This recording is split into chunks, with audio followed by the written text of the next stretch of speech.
Greetings folks, it's Sarah with Obadiah's. Today I want to talk to you guys about what to look for in freight damage.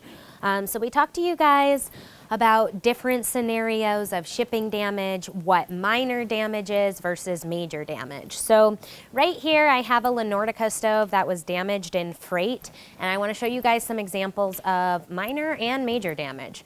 So this stove has major damage. It's going to be totaled out, and I'm going to show you guys why. First thing though, I do want to discuss minor damage. As you can see, the soapstone panels on the side are removable. So this particular model, this is the Rosetta BII. This has 4 separate tiles that go on the side of the stove. So if your stove shows up and one of your tiles is missing or broken or something like that, that is very minor damage. Super, super easy to replace. I'm going to bring you guys up close and show you what major damage looks like. Okay, here is the soapstone panels. So as you can see, there are basically ridges right here that this panel, it literally slides up and down, very, very easily replaceable. Now, we're gonna show you the top of the stove.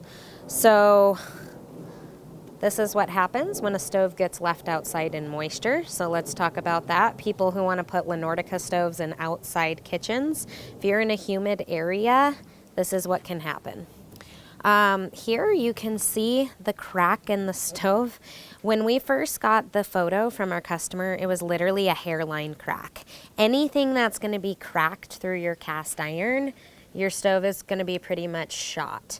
And here's why. By the time it arrived to us, the stove had completely split. So I mean, this thing is totaled. If you can find somebody to weld cast iron, it's going to be a very specialized trade. You can probably expect to pay about $500 an hour. Something like this, I would be concerned in the structural integrity of the stove.